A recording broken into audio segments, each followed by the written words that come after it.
Ada replika dari tanah suci Yerusalem di tempat namanya Bukit Doa Kalimantan. I will walk to the end of your will. Atau sinagog pertama, rumah ibadah Yahudi pertama yang dibangun oleh Salomo atau yang kita Islam kenal dengan nama Sulaiman.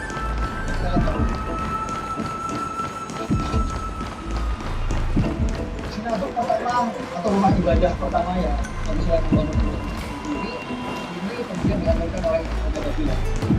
Bukan dibangun kembali oleh Raja Herod pada menjadi bait kedua. Itu kan masih seperti itu juga. Lalu diambilkan lagi oleh pasukan Romawi yang akhirnya selama ratusan tahun menjadi puing-puing reruntuhan dan Islam masuk ke tanah Yerusalem dan akhirnya dibangunlah Solo di atas.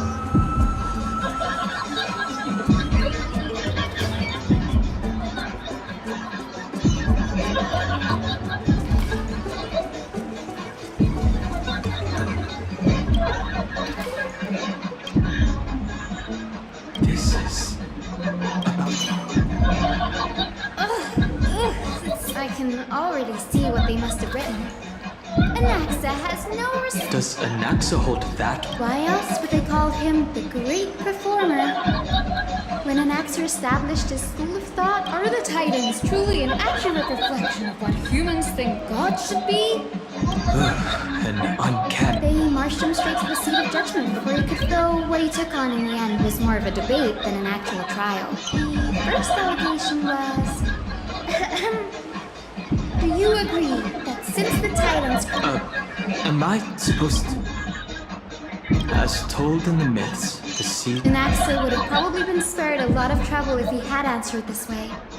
Instead, he quoted past instances of the flame chase journey and posited that humans have the potential to take over the divinity of Titans. Needless to say, his critics didn't take kindly to his answer, so they followed up with a second allegation.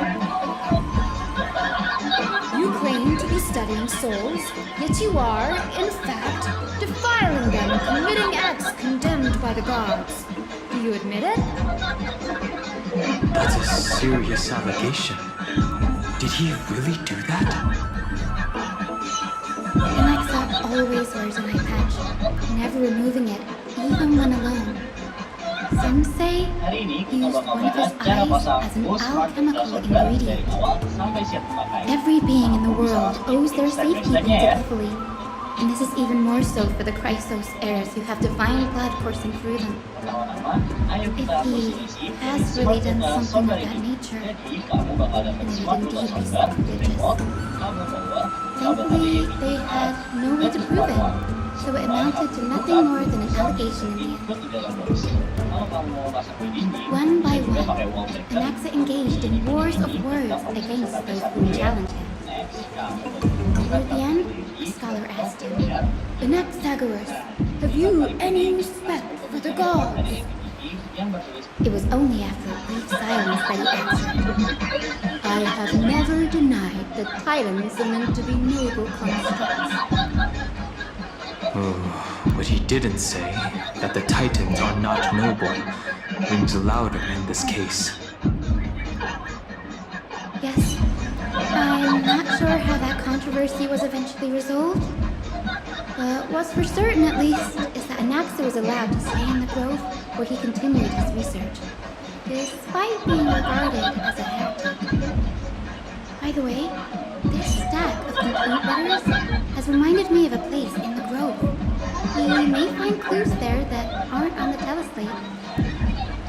I'm talking about Anaxa's alchemy lab, hidden between the cornerstones. Given the Grove's meticulous approach to archiving, could there really be such an oversight right under their noses? It's a well-kept secret. Among the 7 sages, excluding the nominal chief sage, private sanctuary where they can conduct research undisturbed in their free time. Even the administrators of the Library of Philia are restricted from accessing those places and documenting the sage's research. But with the grove in the state, I'm sure Nexa won't be mad even if we sneak into the lab for a short while. Right? These trees, they're like a maze.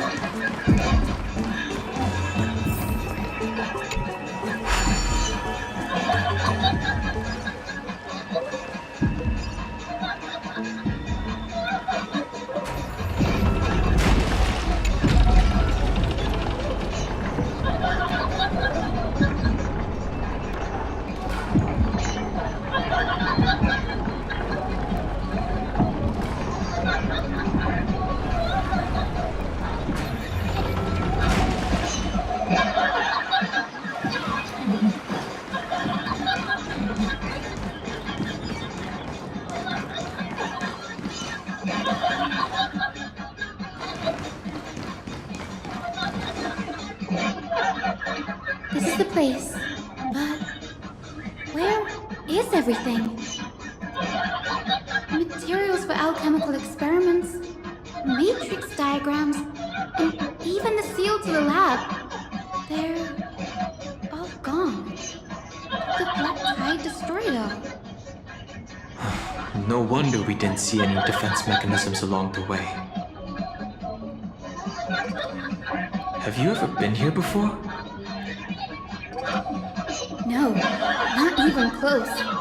Not only are alchemy experiments high-risk activities, but Professor Anaxa also has a penchant for using bizarre materials. Students often saw him walk in looking bright as rain, or come out covered in soot with his hair singed. Naturally, no one dared to come near this place. That bookshelf over there seems to be the only thing still intact.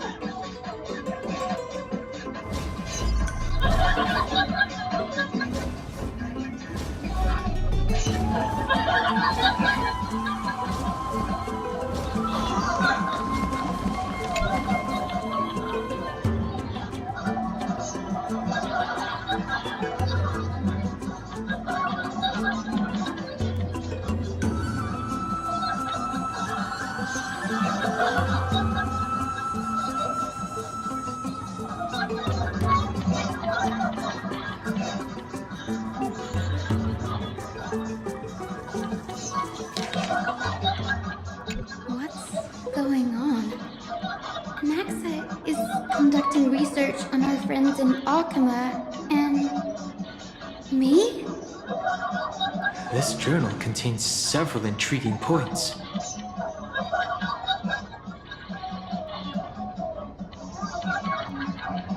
From the Abyss of Fate to Castrum Crumnos, I've seen many a Titan creation during my time in Amphorius. Life forms created by Circes can also be found in the Grove. But fusing them with human souls through alchemical means? I can't even begin to imagine.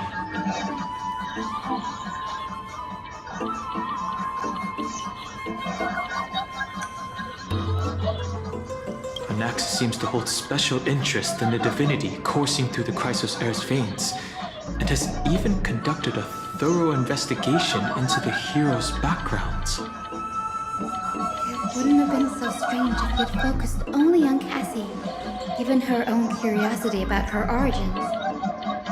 Plus, considering that the new sporists have crafted omnipotent medicines capable of curing diseases, it also makes sense that he would conduct research on immortal Chrysos heirs.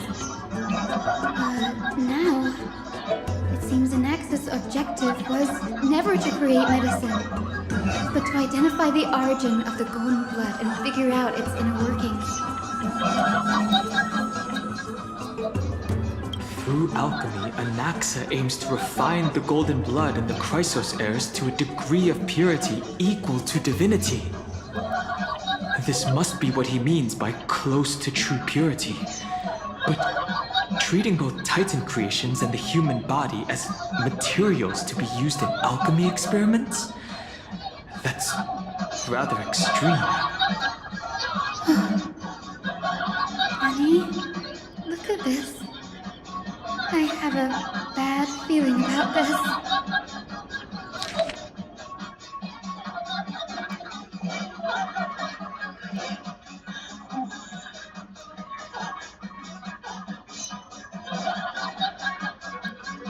My biggest fear. It's come true. After going through his notes, I think I can piece it all together now. Anaxa was carrying out experiments on soul transmutation. Do you mean he's trying to reconstruct human souls alchemically? Yes, this is what he was secretly conducting research on. Something he had to keep hidden from others. Compared to his public speeches, this is the real blasphemy. I just thought of something. What's wrong? Do you remember when the black tide was approaching? The grove had planned to send Cersei's core flame to a safe place. But an accident happened along the way, and Anaxa lost his life in the process. But Cersei took over his body and resurrected him, which led us to the situation we're in now. That's right. But what if Professor Anaxa's fusion with the core flame of reason wasn't an accident? What do you mean? Put yourself in his shoes. Knowing that the black tide was closing in and your time was running out, what would you have done? I put my theories to the test, no matter the cost. Exactly. When the black tide came, the true reason Anaxa headed to the luminary throne was to transmute and fuse himself with the Titan's core flame. Did he succeed? No. Judging from how he reacted after the event, the results came as a surprise. Maybe he failed to consider the possibility that Cersei would make a similar decision. The manuscripts detailing all the alchemical formulae have been taken away. His research is still ongoing. Could he have taken them for other purposes? What? There's only one Titan left in the world now.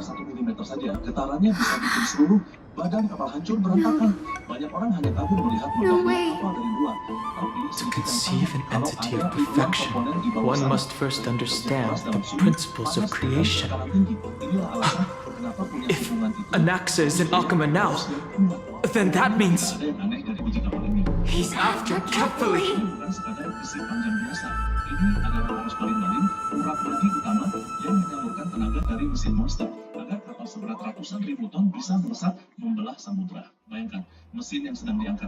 Sir, this sky above us, it's not real, is it? Of course not. This is just an image from a projection device used for educational purposes. A simple trick. The day-night cycle has been lost to this world. So that students like you may still learn about the night sky, astronomers have harnessed the Titan's miraculous power to manipulate the light, projecting the nights of the past here for you. Much like how the sky above the Holy City is also illuminated by Kefali's dawn device. So, the skies of Akama are fake too. You mustn't conclude that, Anaxa. You should know that only a child would expose a trick and be proud of it. Often people know more than they let on. They simply choose to feign ignorance because they have no other choice. Then they're just deluding themselves. People believe in Kefali's tale of Genesis, accepting wholesale whatever the priests preach. But we're different. We've already walked out of the firelit cave of ignorance. We have already realized that we live in a world where titans make the rules. Even when we look at the sky, we're only seeing what they allow us to see. Rather than gazing at this mockery of a night sky fabricated by them for the rest of my life, why shouldn't I be the one to take control of the projection device instead? So much time has passed since you sowed the seeds of doubt in my heart, child. Many a night, I find myself penning down all my theories and wild ideas, only to burn them to ashes when I open my eyes in the day. Why? Because we'll face death by burning if word gets out? As a sage of the Venerationists, my soul has already become inextricably linked to the great tree. Every word I say and every move I make is certain to influence every leaf, every branch, even the tree itself. But above all else, my days are numbered. Instinctively, I have my doubts about the golden blood and the human soul, yet I have no means of verifying them. The golden blood in my veins is woefully thin, and I am loath to waste what little time I have left obsessing over a hypothesis that cannot even be proven in the first place. But I can, sir. I can do it for us. The time is right. Give me all that I need, and I shall accomplish this grand feat on your behalf.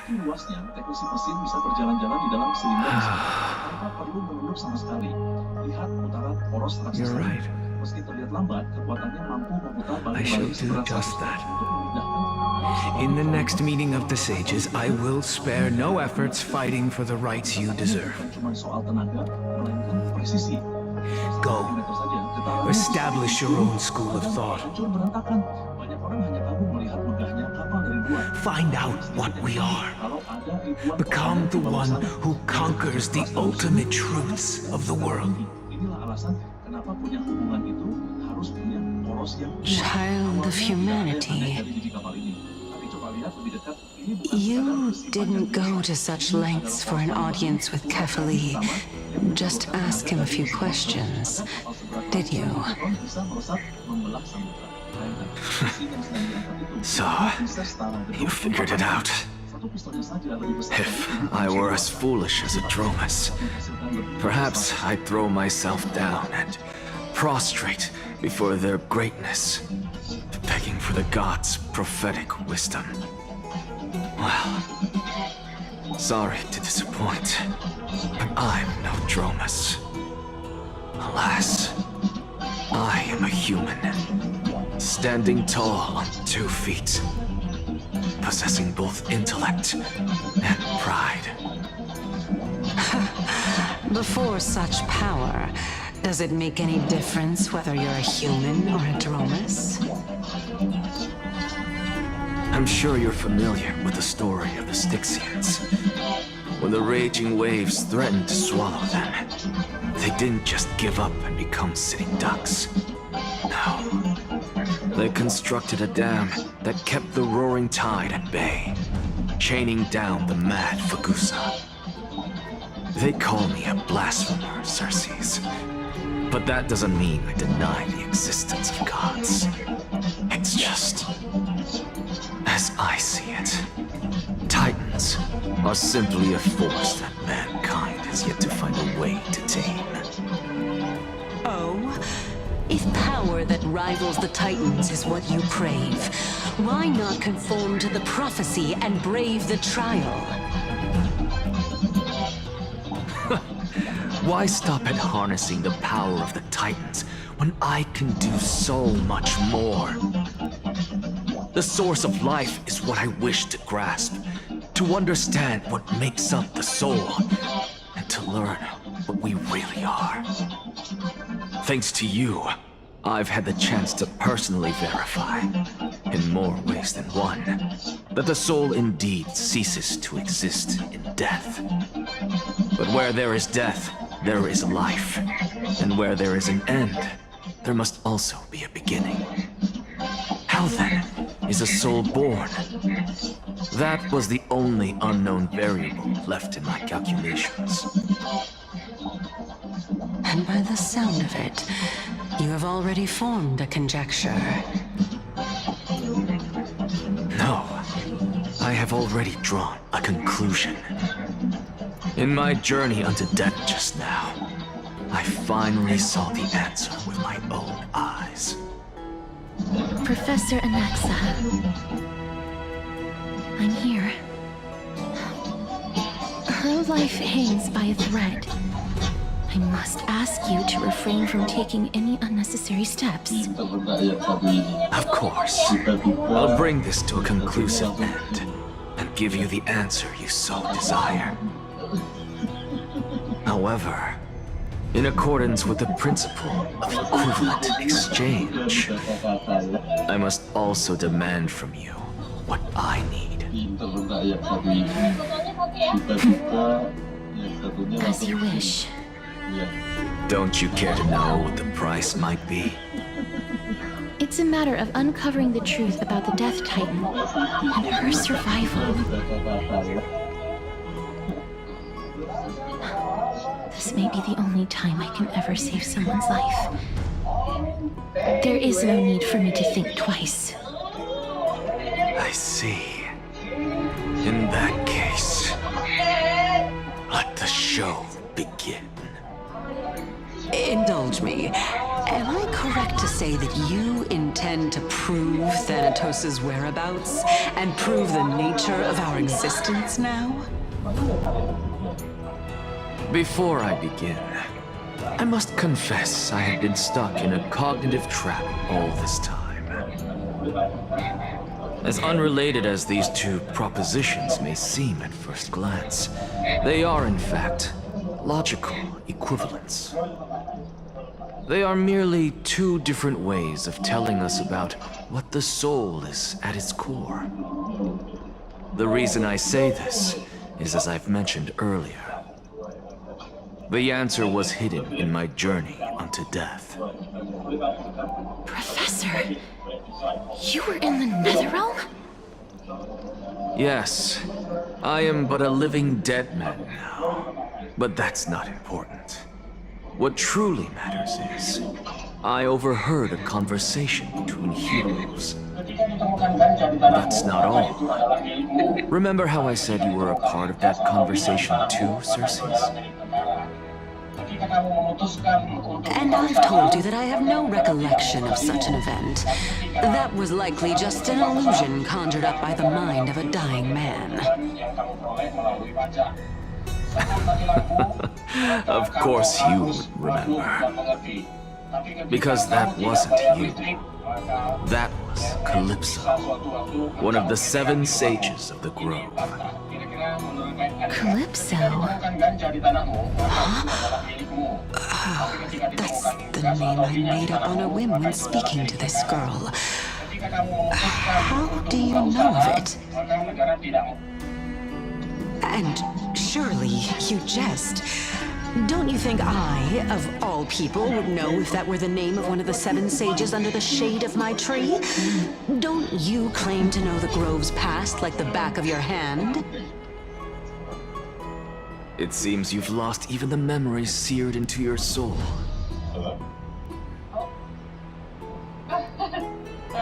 Use your head, Circes. Since all of this took place in the realm of the dead, it stands to reason their likenesses are of souls from the past.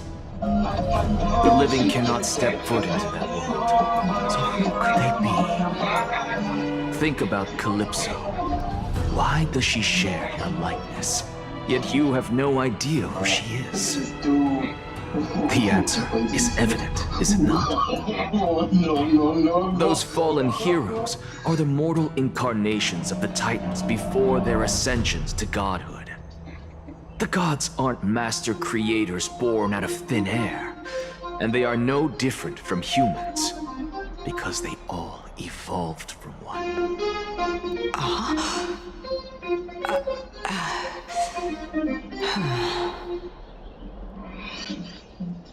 Does this answer disappoint you? Yes, because you've answered nothing. If I truly was once human, as you claim, then where do the children of humanity come from? Even on the off chance that you speak the truth, this brings us no closer to grasping Thanatos' whereabouts. How are we to find them? I knew you would say that. But it matters not. I know what I'm doing. Actually, why don't we have this supreme being standing before us tell us everything? You can revive a Titan? Humans cannot return from the dead. Neither can gods. But all we need to do is look at this from a different perspective, and the problem will resolve itself. The solution is simple. Just like what you did to me. If I'm reborn as Kefali, I can rebuild the world and all within it as they once did. Simple, is it not?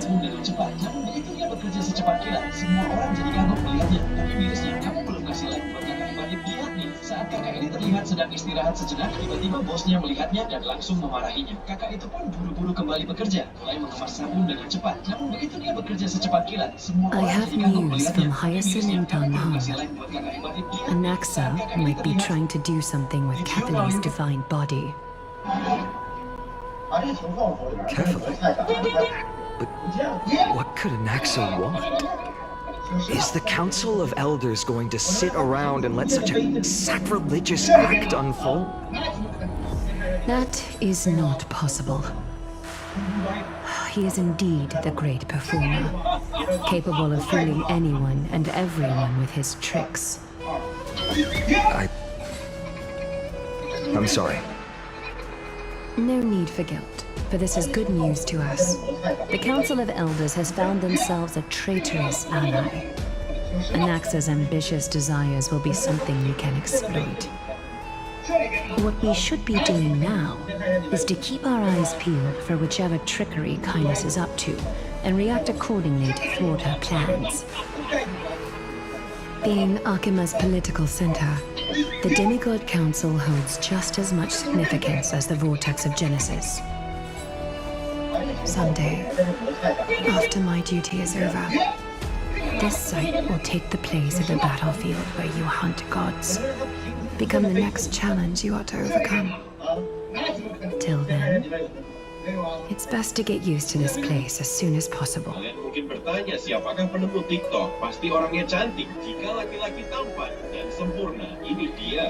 Sosok sang pemilik tak lain adalah Zhang Yiming, pendiri ByteDance Technology YG, merupakan satu konglomerat teknologi internet terbesar di China. Jika Anda penggemar TikTok, inilah pria sang penemu, The Christos heirs only have their standing because of the Council of Elders. How dare they trample over it? Kecerdasannya yang luar biasa membuat dia bangkit dan mengenalkan kepada dunia. These people are shooting daggers with their eyes. Kok bisa? Rahasianya, itu bukan tongkat biasa. It's been a while. Tongkat itu sebenarnya terbuat dari 2 batang transparan dan di dalamnya diisi pasir.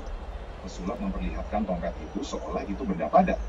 Saat momennya pas, pesulap memutar tongkat itu sehingga batangannya terpisah, membuat pasir yang di dalamnya tumpah keluar, menciptakan ilusi tongkat berubah jadi pasir. What is that supposed to mean? Is this really the sort of person that the young lord praised as a ferocious warrior? It has indeed been some time, Lord Krateros. What brings you here in such haste? Shh! Keep it down. Be more vigilant. See those duplicitous dogs over there? They do the dirty work for kindness. I've already ordered my people to hold them back, but we should still lay low. Unless you're itching for a bloody fight to get a workout in. My bad. So, did something happen? Did you hear thunderclaps last night?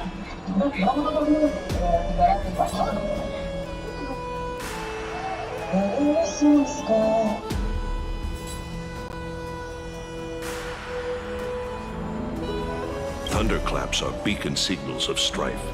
They are a message from the young lord. He threw a spear bearing several words at Akama. Watch out. The Flame Reaver is back. I guessed as much. We didn't actually kill them back at the Kremnos Arena. I figured this is something you would want to know. We Kremnoans never back down from a fight. So if you plan to take that thing down in a battle, reach out to me anytime. You have my gratitude. I will let Aglaya know about this right away. Remind her to be on her toes while you're at it. That vicious kindness has been unusually active lately. Those lackeys she keeps undercover have been going in and out of the city a lot more frequently these days. Some even seem to be getting Kremnoans to defect to the council.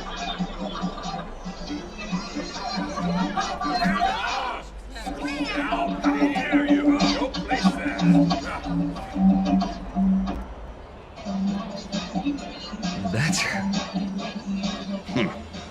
Looks like you can see it for yourself. We should get back. Thank you for the intel, Lord Krateros.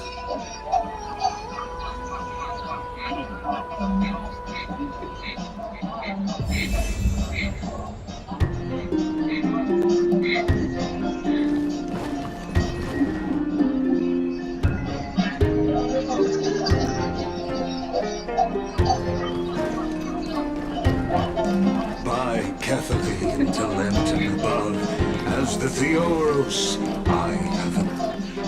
Aglaya, what happened here? I know about the poisonous fangs of that king snake through the golden threads. In the past, I would be confident about keeping her in check, but I admit I am now unable to do so. What do you mean? It is no longer about eloquence or arguments. I have been a demigod for far too long. I hardly have any humanity left. Before I realized it, I have become no different from these hypocrites, no longer capable of relating to the people. This has come a lot sooner than I expected. Perhaps it is time. I need you to step up, finally, in order for me to retreat behind the scenes. Yes, this is my duty, but...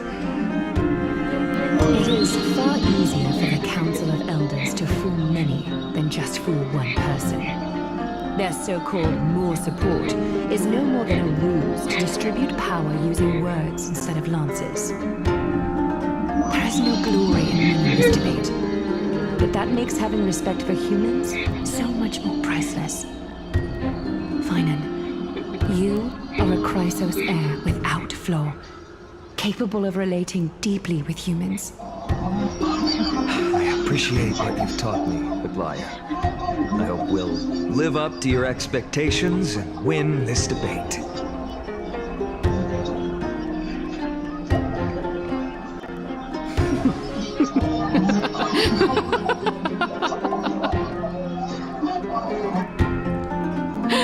Oh, you've done well, Lord Calictus. Let me take over and personally close this debate for today. Dearest counselors, let it be known that I sorely miss the blissful times portrayed in lyrical poems. Back then, Amphorius was home to nearly 1,000 cities, each with their own local faith, while gods walked the earth and shared close bonds with humans.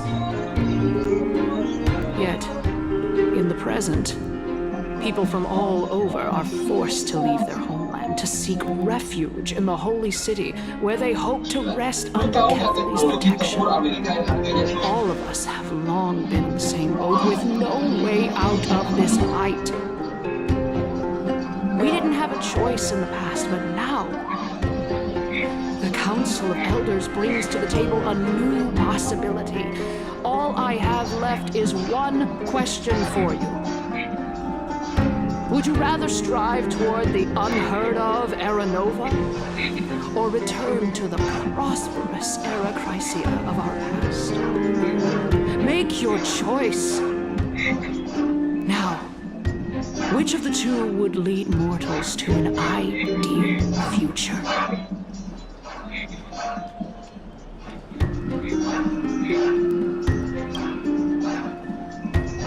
But how are we supposed to send Amphorius back to Era Chrysia?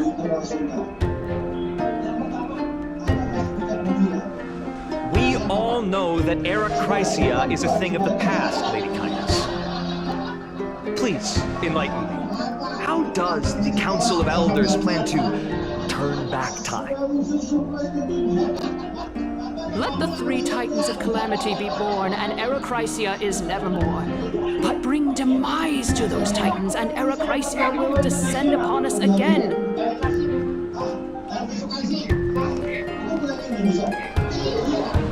Know that the Council of Elders is never one to make empty promises. Look at who we have on our side. Anaxagoras, one of the Grove's 7 sages, and Castorus, Idonia's goddess of death. With the help of these 2 heroes, I can promise all of you that Era Chrysia will exist once more. Aren't they Chrysos heirs? They're supporting the Council of Elders instead? It's clear from the start that these heroes do not get along well in their group. All the more proof that Aglaya is unfit to speak on behalf of every Chrysos heir. I am in favor of Era Chrysia. Era Chrysia! Era Chrysia!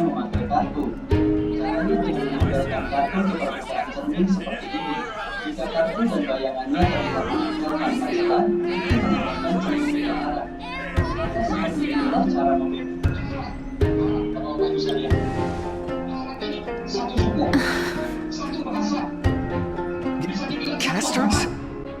Why are you standing over there? You finally arrived, Anaxa. So have you, Cass. Don't worry, Aglaya. Well, I know that you have many queries. Could you continue to converse like how the citizens normally do? Tell me, dear citizens, if we successfully retreat and return Thanatos' core flame without anyone passing the Death Titan's trial, what would happen next? The answer is simple. We will have a chance to rid the world of death and bring Amphorius back to an era when all beings live forever. We'll usher in a new future that will be entirely different from the flame chase journey. One of the 7 sages.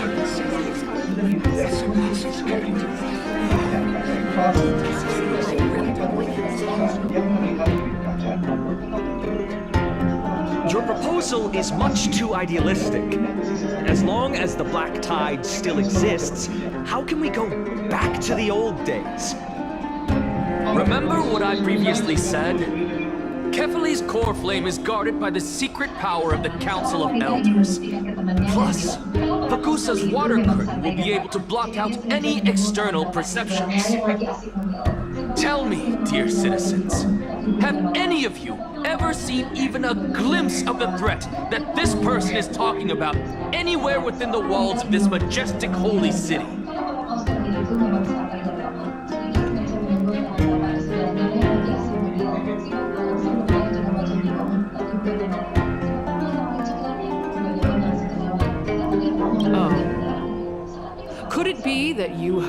that from the Flame Reaver themselves?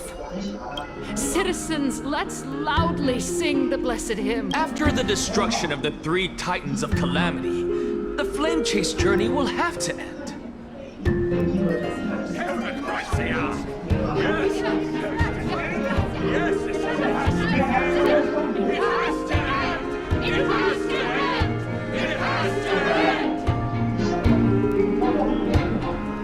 This is bad. The masses are now totally riled up. Anaxa, pray tell. Everything that you've mentioned hinges on the premise that we can find Thanatos' existence, right? Thank you, Lady Aglaya, for still caring about this city. However, dear citizens, we are truly fortunate and blessed. For Castorus, Idonia's goddess of death, will surely find Thanatos under my guidance. What? With that, I solemnly promise that the core flame Lady Castorus brings back will be personally managed by the Council of Elders.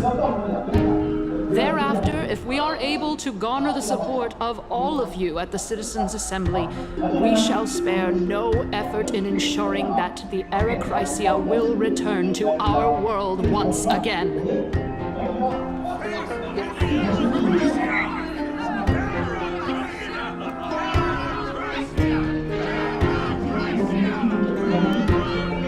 With the balance shattered, the result is clear. Buy carefully and to Lenten above, as the Theoros I have observed. Akama has chosen her destiny. The issue up for discussion at this Citizens' Assembly shall be modified to the suspension of the Flame Chase journey. This resolution shall be put up on the Wall of Heroes, such that all citizens are aware of the city's way of rule.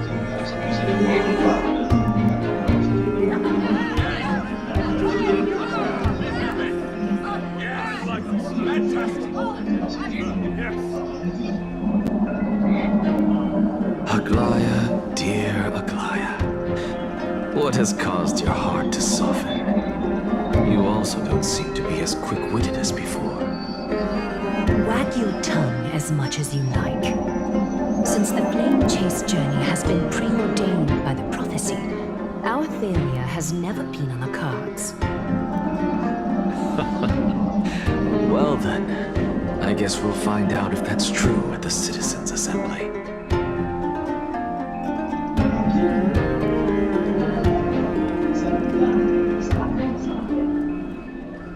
Castorus? What's going on?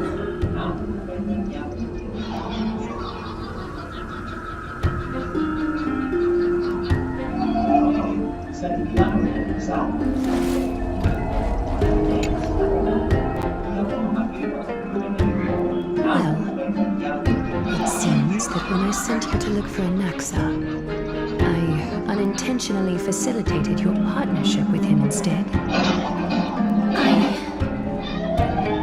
My apologies, everyone. I know that you have many questions to ask me. I will answer them to the best of my knowledge. In that case, please tell us as much as you can.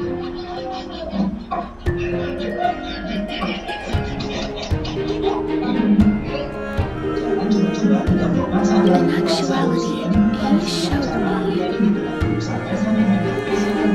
a past that was both long and heavy.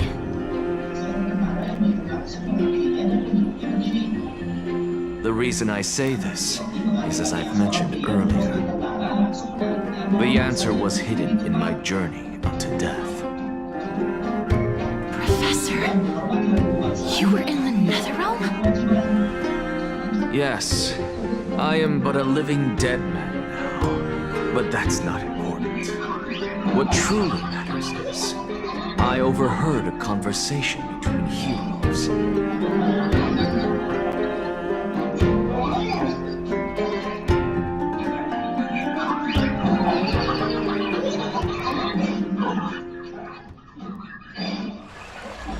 Have you heard of this tale before? A tale about the ocean god's treasured pearl, our hometown. It was a seaside town which enjoyed the ocean breeze and glorious, peaceful times, thanks to the wisdom of its ruling queen. Until one day, an evil dragon descended upon the town. Its wings were large enough to blot out the sun, while its claws were sharp enough to rip the waves apart. It barged into the tall tower and devoured the queen's beloved daughter. It even settled itself in her bedroom like a tyrant king. The queen assembled 300 warriors who managed to subdue the evil dragon by chaining it up. However, when the queen slit open the dragon's belly, she realized that the princess had long since been digested, and all that was left of her was a pile of bones. Devastated, the queen wept for several days. It was then that a devious, smooth-talking scholar arrived at the palace and suggested that the princess could be revived through the use of dragon bone and dragon blood. That liar called this process the secret art of alchemy. The princess was reborn! The queen was overjoyed, blissfully unaware that the evil dragon's soul still lurked within the princess's body. As revenge, the evil dragon swallowed the poor queen, the glib liar, the courageous warriors, and all of the town's innocent civilians in a single gulp. Worse still, the souls of the deceased refused entry to the Netherrealm because they were filled with regret. Forced to roam the mortal realm, these resentful souls ultimately converged into a river of souls that would not retreat for a long time. The terrifying death had consumed all. Thereafter, our hometown fell into ruin as well. Until...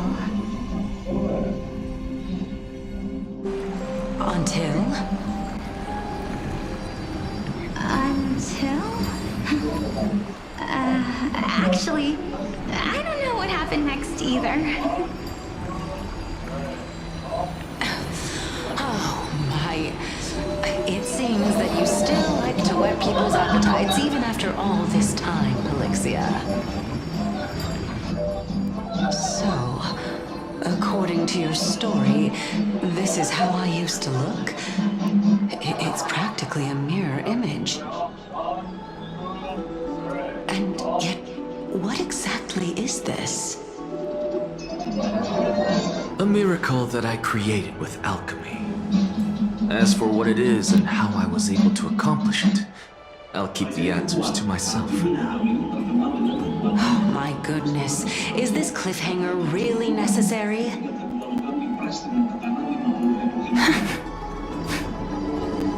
Quiet, Titan. Continue to enjoy this splendid play, and the truth will naturally reveal itself. Dragon, huh? I've heard this legend before. In that case, what do you think of it? I think that this so-called alchemy was a tenuous analogy added to the story by future generations. After all, you've never heard of a tradition of alchemy in your hometown before, have you? Indeed. Before I left home to pursue my education, I never even knew that anybody was looking into this area of study. Therefore, we can just treat this tale as a fable told to young children. A fable, you say? If so, what moral is it trying to impart to the kids? I guess it might be the concept of equivalent exchange. Oh? I thought the moral might be closer to something like honor the dead.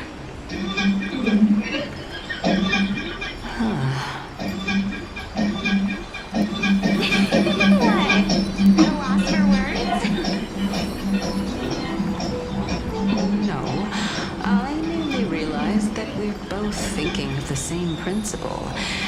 If life is priceless, then there is hardly anything else in this world that is of equal weight to it, right?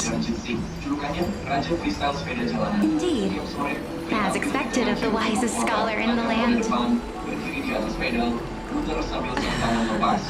You flatter me. Why don't I ask you a question as well, as a form of equivalent exchange? Of course. What is your question? If I imparted my knowledge of the art of alchemy to you, would you use it to resurrect someone you loved? What? What kind of strange question is this? I got it. You're just trying to get me to tell you whether I like anyone, right? Let's just leave it at that. That was rude of me. Yes, I would.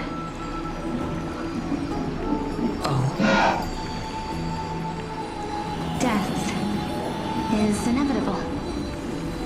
In the days to come, I'm certain that someone whom I cherish deeply will leave me for good. If such a mighty power really existed, I think I would use it without hesitation. After all, you, me, and the rest will all have to face that fateful moment eventually. Walaupun sudah dibilas, sisa benur tetap mengeras dan menempel di dalam drum. Dan satu orang harus masuk ke ruang sempit itu untuk menghancurkannya dengan palu. Setiap pukulan bergema. My time is finally here. However, perhaps because of my firm belief in the immeasurable value of life,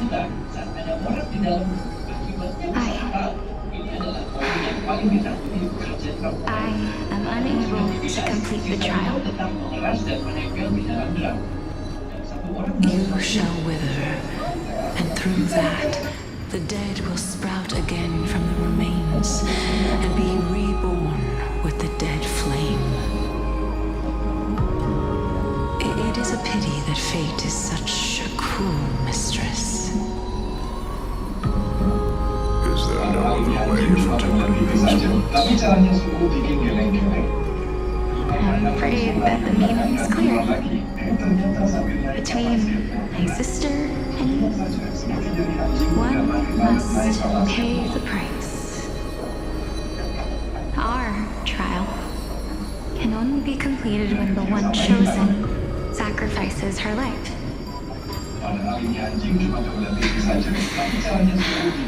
I'm afraid that the prophecy might even have selected a pair of twins for this exact purpose. Fortune makes fools of us all. My sister is prepared to sacrifice herself. And yet, I can't do the same. How absurd. My time is almost up, but I'm still afraid to welcome death. What should we do? If I'm ultimately not able to make up my mind...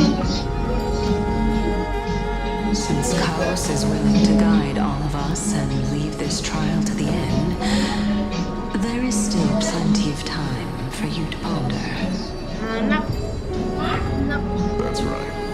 Don't allow the fog of an uncertain future to cloud your mind. Trial, prophecy, the topics that they're discussing seem familiar. But these three people must not have left their names in the epics. Otherwise, I would have some recollection of this. Amphorius's history before the Titans were born was complete chaos. Is that not strange by itself? I have long held 3 hypotheses about this. However, let's continue watching for now. Calypso, Polixia, and this warrior. I seem to have met him somewhere before. Regarding this matter, Nias, are you confident that you'll complete your trial? Of course. Though, I am worried about what will happen once I'm emerged victorious.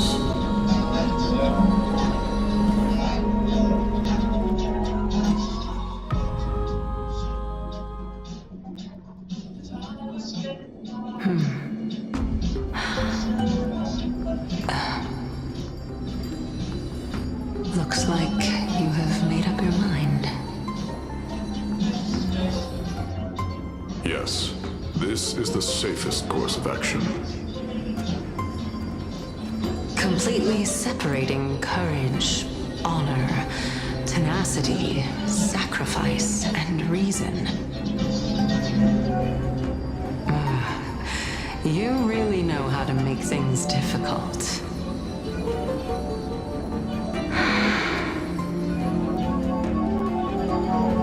Please, young lady, witness my fall and demise. Lady Calypso, you shall host the soul-rending ceremony. I do not understand.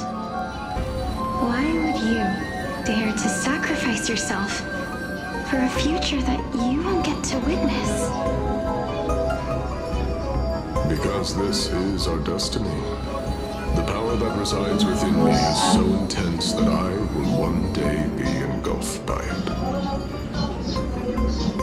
Furthermore, a valorous death before glorious return has always been the path I chose to walk. A journey I began long ago. If your sister or Callus were in my position, I believe they would make the same choice as well.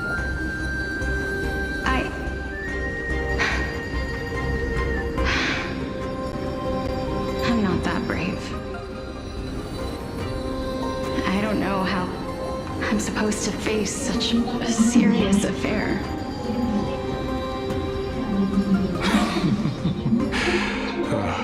Despite being Death's chosen one, it seems you still don't know how to face it. Let's chat, young lady. Perhaps I shouldn't end my journey so hastily. Since there's still time, I'm not worried about letting fate wait a little longer. Of course. This warrior is Lord Nias. As the embodiment of Nikador's divinity, he entrusted his life to us and allowed humankind to end his madness. That means that what I'm currently seeing before my eyes is, in fact... Looks like one hypothesis of mine has already been proven true. These heroes are the true forms of the Titans, before they attained their divinity. If so, the chosen one of death that he speaks of is actually... Jadi cuman jawaban apa? Polixia.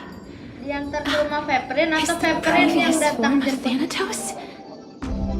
But her Kayaknya datang appearance... sekitar jam 1 atau 2 If aja this is tuh kalau true, datang ke sini. as long as we can find out where she went, we'll naturally be able to figure out the location of the Death Titan.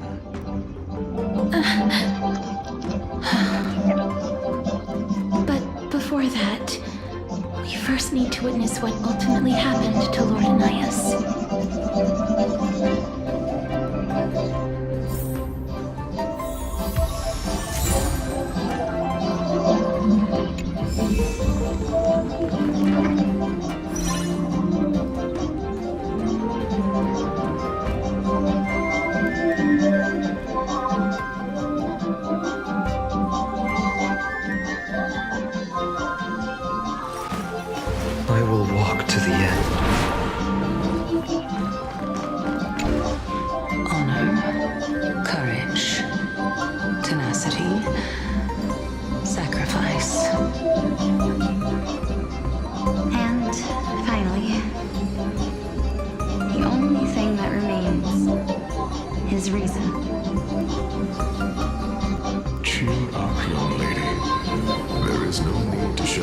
tears over a glorious death. All farewells of this world are sorrowful, Lord Nias. No, young lady. As a warrior, I have witnessed too many bitter deaths. But now, all I feel is peace. I did not know until this moment that mortals could live their lives in such a way. Although only a sliver of your soul remains, you remain so optimistic. Or maybe the truth is that you aren't able to feel sorrow anymore. To be honest, I don't know either. But I am certain of one thing. This is not an acceptance of death nor apathy toward it. It's not even a feeling of despair. I am just enjoying what remains of my life to the fullest. Enjoying? Indeed. Along this journey that we've taken together, not only have I changed the world, I myself have also changed in the process. And now I have reached the journey's end. When I look back and see the grand epic that I've personally written, how could I not revel in that fact? But when you depart the mortal realm, won't all of your accomplishments be reduced to nothing? Separation and death are two sides of the same coin. Reconciling this doesn't come easily for a mortal.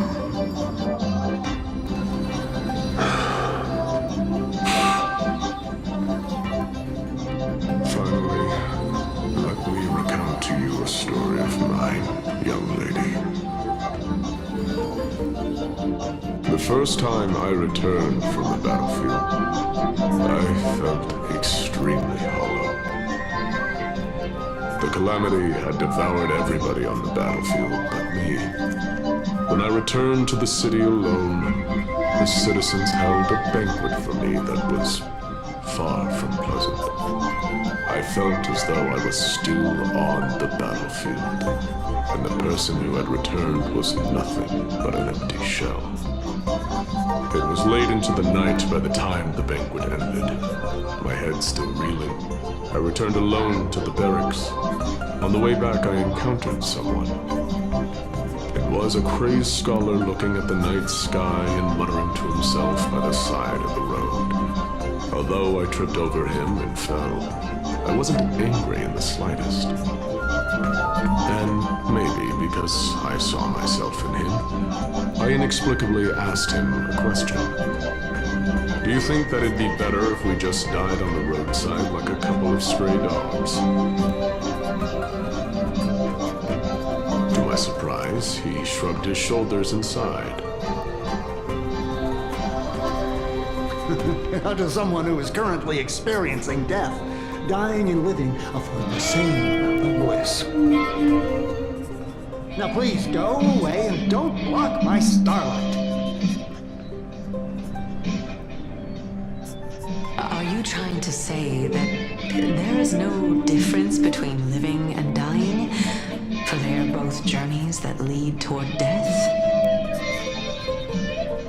That's exactly what life is, and death is, but a scale to measure how valuable the journey was. Journeys and epics are only glorious and magnificent because all things eventually fade to dust. Therefore, young lady, don't detest your fate. Instead, willingly and respectfully embrace it. The embodiment of strife telling me about the majesty of the world.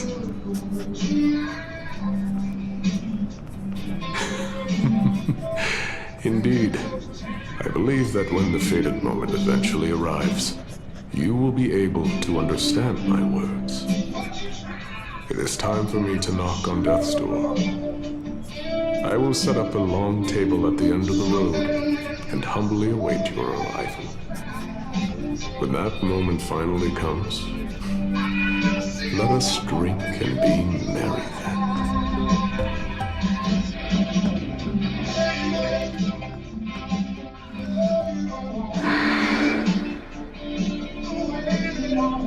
I knew this day would eventually come.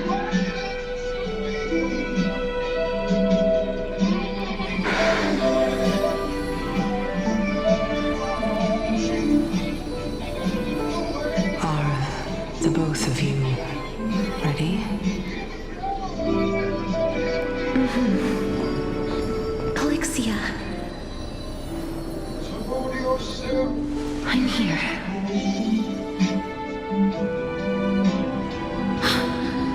What? This is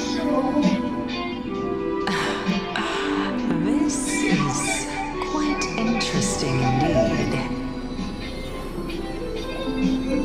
Is this Alexia's sister? Is it me? Now, it's time for us to fulfill our promises.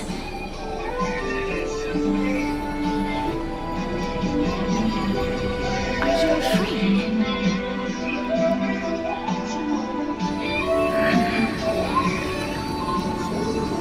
What are you afraid of? That I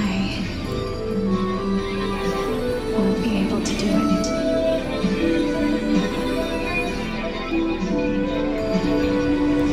You shall wither, and through that, the dead will sprout again from the remains, and be reborn with the dead flame. As foretold in the prophecy, and according to our vows, once it all ends, we must face our fated moment head on. Even if it was prophesized, do we have no say in the matter? It's so unfair. Why are we the only ones who are forced into mutual destruction? Let me do it, sister. Let me be death sacrifice. I was never long for this world anymore. But you're different. I was the one who wasted your life after all.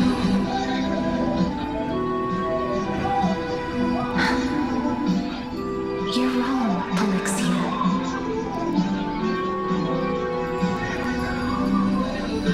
I don't think that my life was wasted. Just the opposite.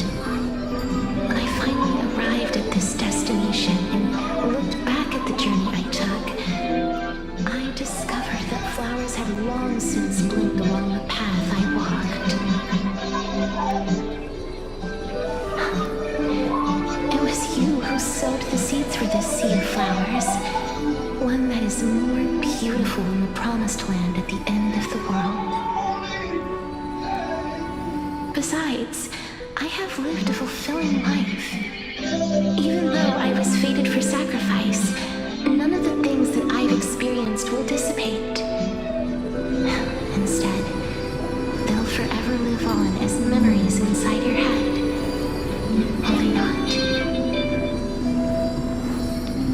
How could my memories of you ever compare to the actual you?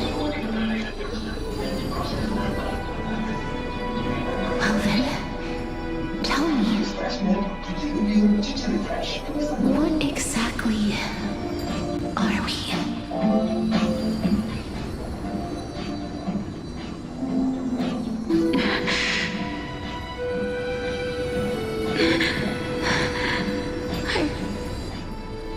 I don't know. I don't know either. But regardless of what the answer is, regardless of how we're shaped by others, or even by this world, ever since we were born, the fact that we existed was predestined, and nothing nothing could erase it. This is why I will always, always be by your side. We're twins, after all.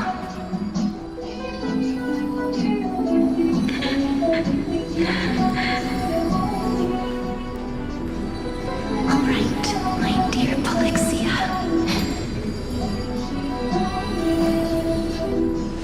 It's time to extract my heart and light the flame of death. After that, use it to plant the first bud in the prophesied new world. Terus apa yang pada makan kalau enak?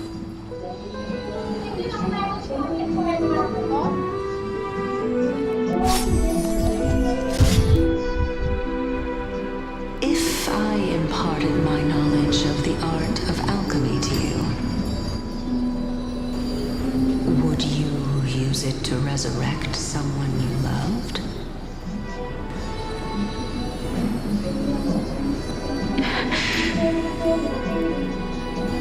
Death is inevitable. In the days to come, I am certain that someone whom I cherish deeply will leave me for good. If such a mighty power really existed, I think I would use it without hesitation. Even now, my answer remains the same. This is why, sister, I promise you, in the prophesied new world, I shall plant the first bud on your behalf. Go now. Return to the ocean god's treasured pearl, our hometown. I shall open wide the entrance to the netherrealm and grant you a second life. The living beings on this earth shall respond to my call and lead you to the sacred daylight. Remember, do not look back on the land of the dead. Do not stop moving. In the new world promised by the prophecy, march toward your new life. As for the price of our equivalent exchange, let me be the one to pay it.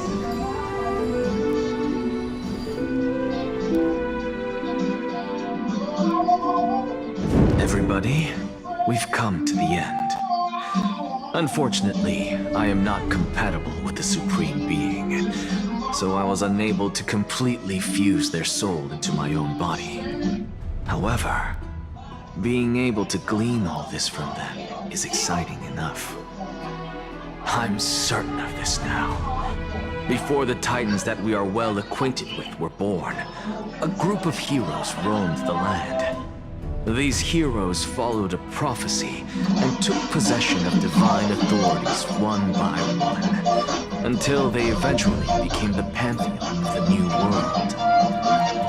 Just like the flame-chase journey of today, Amphorius' history is cyclical in nature. What a startling revelation. This means that the demigods, who bear the core flames, will also become the new Titans at the world's end, thereby shaping a new world? I believe that this is the truth behind the Era Nova as mentioned in the prophecy. This is utterly unbelievable. Besides, those twins in the past, even if they really are Thanatos, their whereabouts are still unknown even today. Are their whereabouts truly unknown? Didn't Polixia mention that seaside town? The birthplace of alchemy and the tale of the dragon. In our world, there exists a city which perfectly matches that description. Styxia. But the people there worship Vagusa and bear no relation to Thanatos. I have also never been to that place, as in the time of Idonia, it had long turned into underwater ruins. Take this. This is... the Nuspor's masterpiece, the Philosopher's Stone. It was made by transmuting all of the sages' wisdom into a single entity, with their flesh and blood as its foundation. Remember? I've mentioned before that the art of alchemy is all about conversion, tempering, and ascension. This process also applies to the pursuit of truth. Regardless of how unbelievable this sounds, the truths of the world have been refined from the impurities. Think about the story of the dragon. This stone will lead you to your real hometown, allowing you to reform the door to the Netherrealm and discover Thanatos' fate. You still look as confident in your victory as ever. But what if your conjecture is wrong? Simple. I shall merely admit to the entire world that my experiment was a failure. However, my line of thinking will not fail because I have already planted the seeds of doubt into the hearts of the masses. Actions speak louder than words, Castorus. With the assembly about to begin, don't forget the promise you've made. I've already searched for so long. I'm willing to try one more time. While we converse, her life is also slowly slipping away. But before I leave, I have another question. What exactly did we witness just now? That was the world imprinted in Kefali's soul. If we are to prove its existence, you must take the final step. Go. Do not disappoint me. I understand. Hey, child of humanity. Don't get antsy. I still remember the question you posed to me. As a scholar, I do not wish to offer up ambiguous conclusions. Let's discuss this topic again when she manages to find the evidence. I merely wanted to ask, was that stone transmuted from your heart? If so, rebirth is no longer an option for you. Why not? When I was a child, I lost someone dear to me. When I was a teenager, I lost my faith. A while back, although you saved my life, I also lost my soul in the process. Now I'm merely forsaking my body. What's the big deal? Why are you always finding ways to die? Isn't it good to be alive? This is but a necessary sacrifice on my path to transform into the purest of them all. Can someone who's dead even claim to be the purest of them all? Furthermore, if your hypothesis is proven correct, does it not just confirm that the myths are true, and thereby invalidate all your theories? No, it's just the opposite. If my hypothesis is correct, it means that I can actually ascend to godhood and reshape this absurd world that you all have created. Kamera pengawas di persimpangan jalan di Tiongkok memperlihatkan seorang pengendara becak motor sedang menyeberang. Pada saat yang sama, Sebuah truk besar melintas dengan kecepatan penuh. That's Itu seharusnya berakibat a lot to take in at once. nyaris tidak ada jalur yang memungkinkan pengendara itu selamat. Namun kemudian sebuah sosok Lady muncul. Aklaya, Dalam waktu yang please, bahkan kurang dari let me sepersekian explain. detik, pengendara itu sudah tidak lagi berada di jalur truk. Sosok Go on. tersebut lalu berjalan menjauh dengan pelan. You know that dan the core sampai flame of death has always been the greatest unknown regarding the Era Nova, which is why both you and Kindness desire to gain the power to control that core flame in the approaching Citizens' Assembly. Professor Anaxa has come to a consensus with Kindness. They want to suspend the trial once Thanatos' core flame is reclaimed, hoping thus to eradicate death from this world.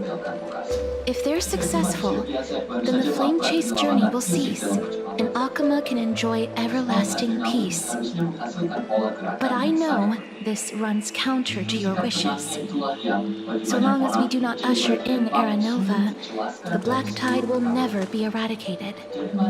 Even with Lord Mighty on the front line, and the Black Tide not posing an immediate risk, the danger nevertheless remains. Honestly, it's difficult for me to assess the pros and cons in this decision. But someone must bring the core flame before we can begin negotiations over it. The Titan could be very near. I cannot let this chance slip by. Besides, someone has to make this trip to bring back Mrs. Soul. Well said. You already had every reason to seek an audience with Thanatos. It's that great performer who has weaponized your wishes and placed us in this difficult situation. A world without death. Do you desire that too? If fate dictates that my path must oppose yours, I will do all I can to resist it and protect what I aspire to achieve. Lord Mighty showed me that without taking the first step, all talk of what follows is moot.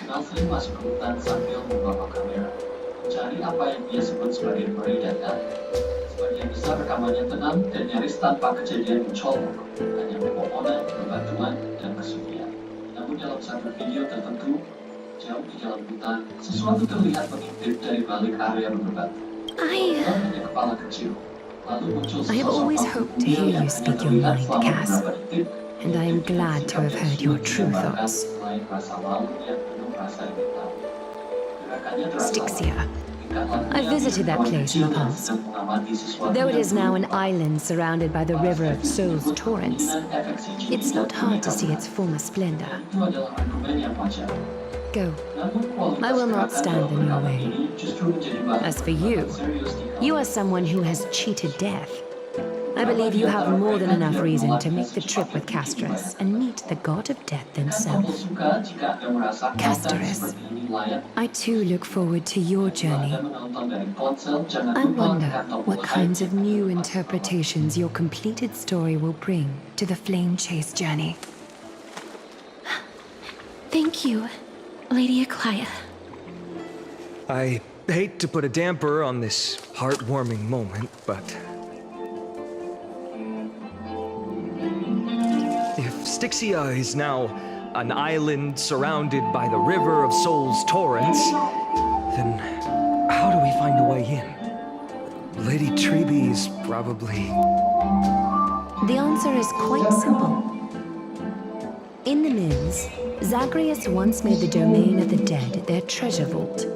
That is to say, they could enter and leave the Netherrealm as they pleased.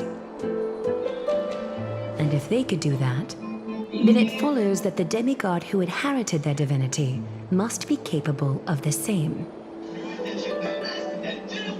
I'll see you at Marmorial Palace at Action Hour tomorrow. Cypher shall be your guide to finding that ancient city.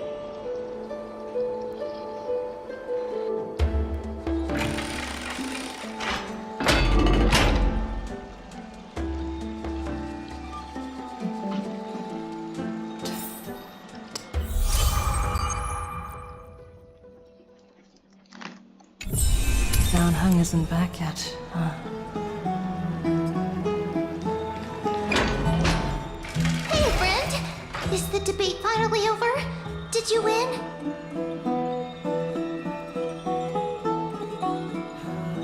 What a glorious defeat. You sure know how to look on the bright side. Well, moving on. I was hard at work even while you were at the debate. I borrowed a mountain of books from Cass to see if I could find a way to solve your problem. Let's see. I still have only 32 books to go. Really? Oh, that's fantastic news. I knew it. Hard work always pays off. Especially if you're as diligent as ma'am. I feel like a huge burden has finally been lifted off my shoulders.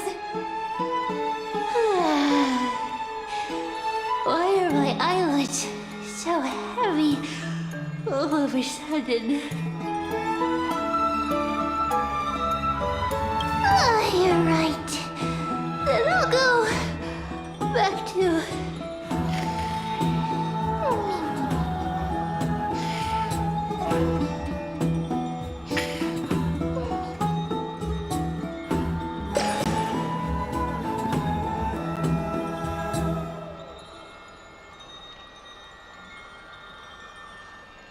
Good night, Mem.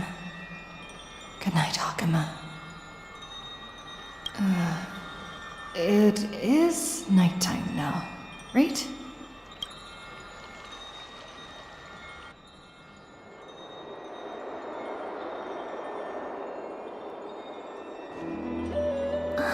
Cass? What a surprise. Lady Treeby. Is something troubling you? I just wanted to speak to Lady Trian for a bit before I set off. No matter how breathtakingly beautiful Styxia once was, the place is now the domain of the departed. There is no telling what we'll encounter there.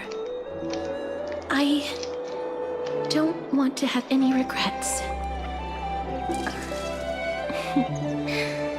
Has anyone told you that your eyes are sparkling today? Is that a figure of speech? In the past, when you did smile once in a while, all of us could see that your heart remained troubled even as you smiled.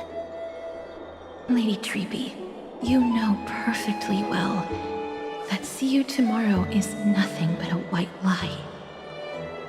I hope your toughness is not a mask hiding a lonely heart. Cass, you hardly ever talked of your past. None of us knows what you went through, apart from Maggie. But we know it must have been filled with pain and hardships, as it is the fate every Chrysosaur is destined to live out. We are just happy for you that the core flame you're meant to inherit has finally surfaced. Isn't it a little too soon to say that? But you already know where tomorrow is, don't you? There's no need to rely on anyone else. Just give it your all and leave no regrets. We have always believed that your embrace is just as warm as everyone else's. Because we embrace others to comfort them. And Cass, you're the kindest Chrysosaur we know. Thank you, Lady Treeby. This feeling... it's hard to put into words. I suddenly found myself with so many wishes. So much I want to accomplish before setting off. Then go do it, Cass. Trian was actually working on a surprise gift for you. It's a pity she didn't get to finish it. But now Trinan and I are working on it. And we'll make sure to give it to you. So, let's meet back here when you return from Styxia. Safe travels. See you tomorrow!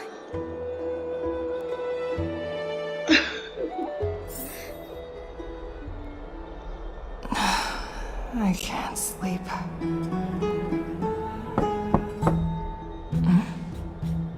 Who could it be?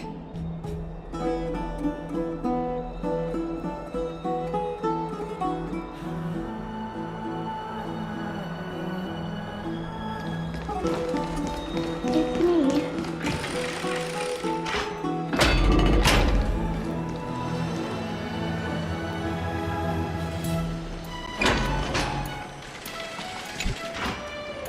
I hope I didn't wake you.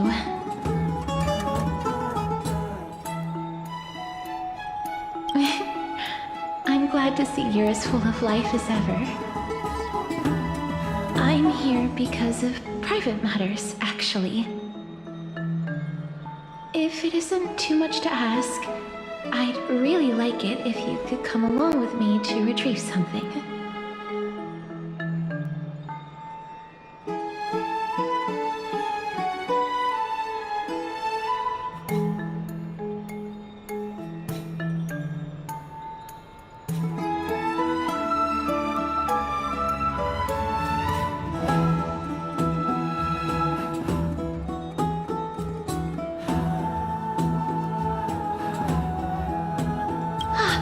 Is your soul... Oh. Then I'm glad you're feeling fine. It isn't a long way from here. Shall we?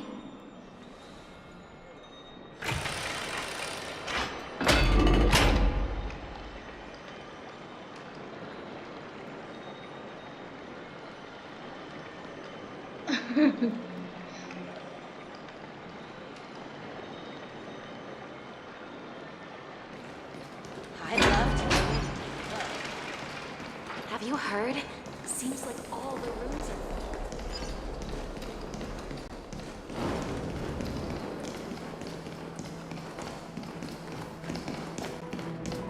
The streets are packed. I want to vote! Tell me how I can vote! Take your ceramic shard engraved with the Kefali rune, select the Council of Elders in your heart, and pray silently until the shard registers your choice. Then toss it into the Dolium. The Council of Elders? More like the Council of Buffoons! The Black Tide took my hometown long ago! Who are they kidding with bringing back Eracrysia? It's all a sham to create their own Eracrysia in Akama! The Titans are just. So long as we do not overstep our bounds again, we will not incur divine wrath. Oh, please. The time when these deranged Titans should have vacated their spot to the demigods is long overdue. You'll see soon enough, you old bogey. And I pray that Talanton smacks some sense into you with their scales. We shall see how this turns out. That was quite a spectacle.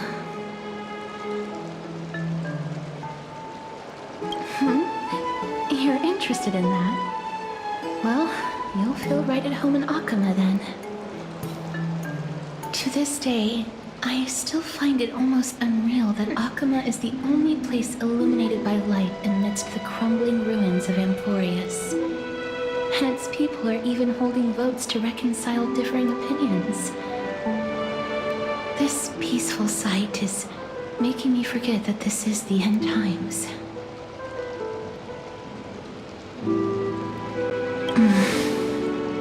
Before coming here, I had lived for many years in Idonia, a city of rime and frost. The people there were devotees of Thanatos, and were well known for their unique burial rites and traditions. Traditions that I played a major role in.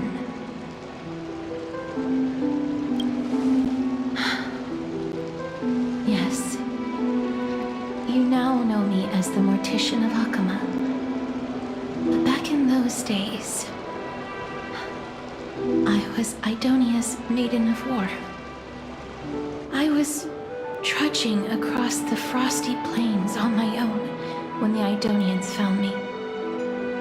They saw the curse in me as a blessing from Thanatos, and believed that my hands could correct the Erechrysia's mistake and lead them to meet the great god of death. They provided me shelter, but in return, I was expected to grant merciful deaths to war captives, prisoners bound for execution, and heroes alike.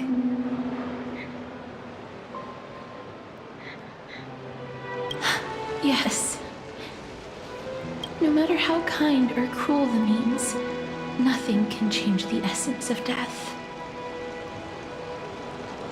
Taking away someone's life is never worthy of religious worship.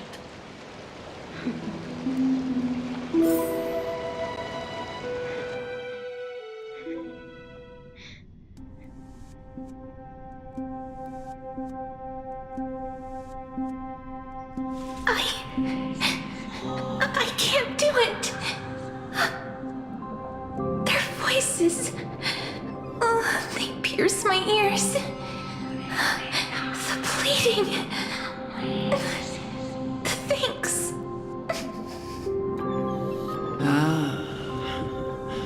I know that feeling, child. I was once as lost as you are now. But you must respect those walking towards death, just like how you should respect yourself as the holy maiden granting humans glory and liberation. What you're asking me to do is no better than the task of an executioner, and yet you want me to respect myself. No matter the titles, I am still taking away human lives. This won't be the first time that Edonia's fanatical nether warriors have faced death. On the contrary, recruits new to the battlefield often run away from their first fight. Death is the mightiest and gravest power in this world. The fact that you can wield it means you are deserving of respect. That's such a twisted reason. Then let me tell you a story.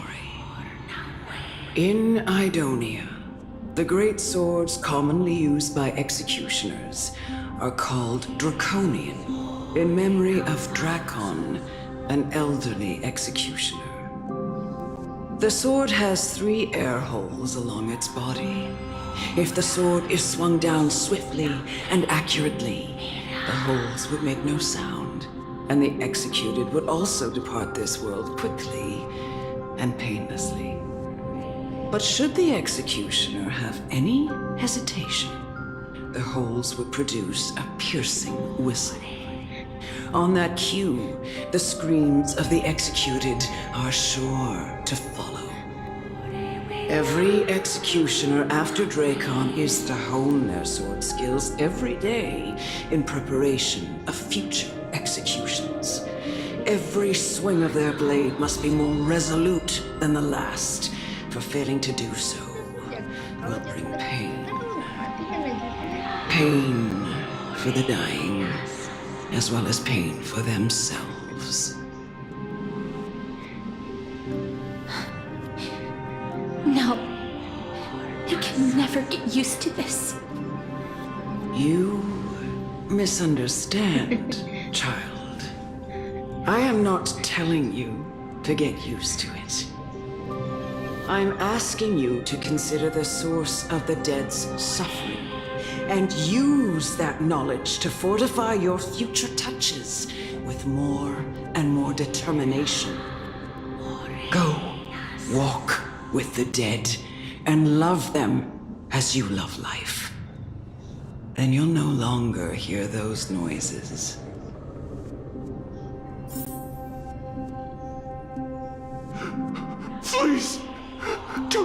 I don't want to die.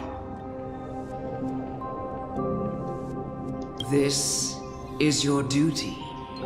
Remember, consider the source of the dead's suffering, then give them the respect they deserve. Thank you. I beg you, don't listen to her.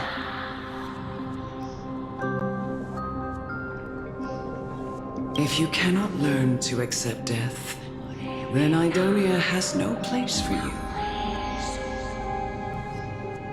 This is your last chance. Do it. No, please.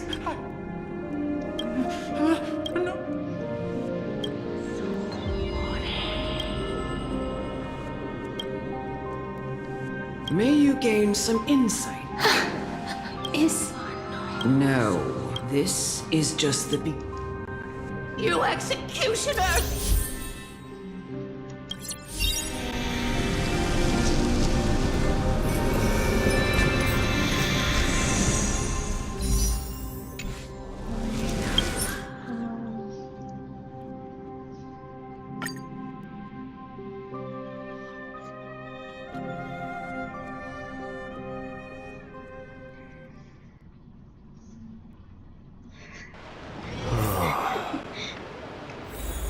The wild wind carries with it the scent of rust.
Continue patrolling.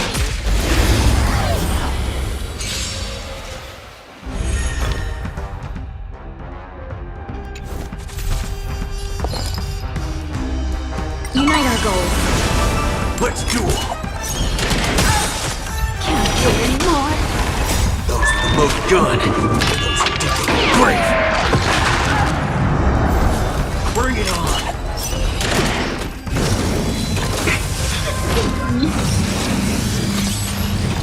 clouds scattered. You're both